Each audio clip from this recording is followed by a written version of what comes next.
Inquilab TV prime time news కి స్వాగతం.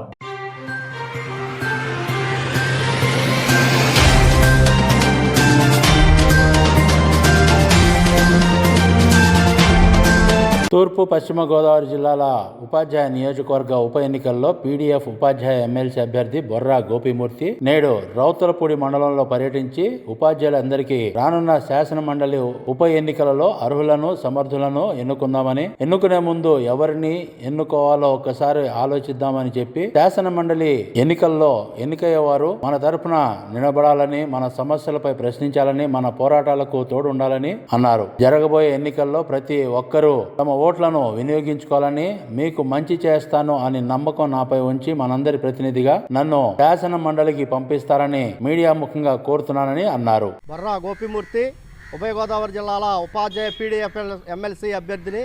ఈ రోజున ఈ ప్రాంతంలో ఏదైతే ఉభయ గోదావరి జిల్లాలో ఉపాధ్యాయ ఎమ్మెల్సీకి బై ఎలక్షన్ జరుగుతూ ఉంది, ఈ సందర్భంగా ఉపాధ్యాయుల్ని కలవడానికి ఈ ప్రాంతం అంతా పాఠశాలలోనూ కళాశాలలోనూ తిరుగుతూ ఉపాధ్యాయుల్ని అధ్యాపకుల్ని ఓటు అభ్యర్థించడానికి రావటం జరిగింది. ఈ సందర్భంగా ఉపాధ్యాయుల నుంచి అధ్యాపకుల నుంచి మంచి ఆదరణ లభిస్తూ ఉంది. ఈ ఏదైతే ఉపాధ్యాయ అధ్యాపకులు అందరినీ నేను కోరేది, నేను ఉపాధ్యాయుడికి 26 సంవత్సరాలు ఉద్యమాల్లో పాల్గొని ఉపాధ్యాయుల హక్కుల కోసం, విద్యారంగ పరిరక్షణ కోసం అనేక కార్యక్రమాల్లో పాల్గొన్నాను. అటువంటి సందర్భంలో అనేక హక్కులు సాధించానని చెప్పి సందర్భంగా తెలియజేస్తూ ఉభయ గోదావరి జిల్లాలో ఉపాధ్యాయ అధ్యాపకులకి బొర్రా గోపిమూర్తి పేరెదురుగుండా ఒకటంకి వేసి నన్ను గెలిపించాలని చెప్పి కోరుతా ఉన్నాను. మీ ఏదైతే ఉపాధ్యాయ అధ్యాపకుల ఆశీర్వాదంతో నేను శాసన మండలికి ఎన్నికైన తర్వాత ఏదైతే పూర్వపు పీడీఎఫ్ ఎమ్మెల్సీలు శాసన మండలిలో అటు ప్రతిపక్ష పార్టీ వైపు కానీ పాలకపక్ష పార్టీ వైపు కానీ ఒరుగుపోకుండా న్యూట్రల్గా ఉండి ఉద్యోగుల ఉపాధ్యాయుల పక్షాన ప్రజల పక్షాన నిలబడ్డారో వారి యొక్క వారసత్వాన్ని కొనసాగిస్తానని చెప్పి సందర్భంగా తెలియజేస్తూ, అంతేకాదు ఈ రోజున ఉపాధ్యాయుడి యొక్క బోధన సరైనటువంటి స్వేచ్ఛాయుతమైన వాతావరణంలో జరగట్లేదు. పాలకులు ఈ రోజున ఉపాధ్యాయుల్ని అంతర్జాల కబంధ హస్తాల్లో బంధించి ఆపారని, లేకపోతే బాత్రూములు ఫోటోలని, మిడ్ డే మీల్ ఫోటోలని, మార్క్స్ ఆన్లైన్ ఎంట్రీలు అని చెప్పి ఈ రోజున ఉపాధ్యాయులు అంతర్జాల కబంధ హస్తాల్లో బంధించి వాళ్ళ బోధన సామర్థ్యాన్ని దెబ్బతీసే విధంగా ప్రయత్నం చేస్తూ ఉన్నాయి. ఈ రోజున ఉపాధ్యాయులు స్వేచ్ఛాయుతంగా పిల్లగాడికి పాఠం చెప్పుకునే పరిస్థితులు తీసుకురావాలని చెప్పి కూడా ప్రభుత్వాన్ని డిమాండ్ చేస్తూ ఉన్నాం. అదేవిధంగా ఉన్నత పాఠశాలలో పీజీటీలని ఇచ్చి వారి యొక్క సర్వీసును రెగ్యులరైజేషన్ చేయకోకుండా చేస్తున్నటువంటి పరిస్థితుల్లో వారి సమస్యలు పరిష్కరించాలని, అదేవిధంగా కాలేజీల్లో ఉన్నటువంటి కాంట్రాక్ట్ లెక్చరర్స్కి సంబంధించి వాళ్ళ క్రమబద్ధీకరణ జీవో 114ని ఇంప్లిమెంటేషన్ చేయాలని చెప్పి, ఎయిడెడ్ కళాశాలల్లో ఉన్నటువంటి అన్ఎయిడెడ్ సిబ్బందికి వారి యొక్క ఉద్యోగ భద్రత ఉండే విధంగా మినిమం జీతం ఇచ్చే విధంగా చర్యలు తీసుకోవాలని చెప్పి ఈ అనే అంశాల మీద పోరాటం చేస్తూనే ఈ రోజున ఎవరు అనుకున్నా కాదనుకున్నా ఈ రోజున సగం విద్యారంగం ఈ రోజున ప్రైవేటు పరమైనటువంటి పరిస్థితి కనబడుతూ ఉంది. ఆ ప్రైవేటు స్కూళ్ళలో కానీ, ప్రైవేటు కాలేజీల్లో కానీ, లేదా ప్రైవేట్ ఇంజనీరింగ్ కాలేజీల్లో కానీ అధ్యాపకుల ఉపాధ్యాయుల యొక్క సమస్యల పరిష్కారానికి అటు యాజమాన్యం కానీ పాలకులు కానీ చర్యలు తీసుకోలేనటువంటి పరిస్థితి ఉంది. కాబట్టి ప్రభుత్వం వైపు నుంచి అటువంటి ప్రైవేటు విద్యారంగంలో పనిచేస్తున్న ఉపాధ్యాయ అధ్యాపకులకి కనీసంగా ఒక మినిమమ్ ఇన్సూరెన్స్ పథకాన్ని ఇంప్లిమెంటేషన్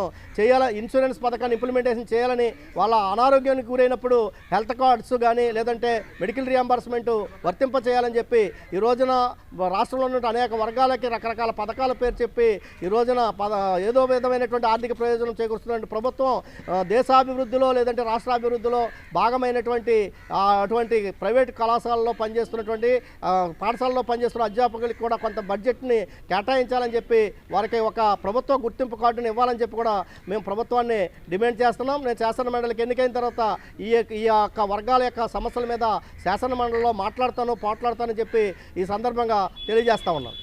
కాదనేది మా విధానం. ఇది కొత్తగా తీసుకొచ్చినటువంటి అదనపు భారం. ఇది గత ప్రభుత్వానికంటే ఈ ప్రభుత్వం తీసుకొచ్చినటువంటి అదనపు భారం. అవసరమైతే దానికి ఒక కంప్యూటర్ పనులన్నీ కూడా చేసుకోవాలి.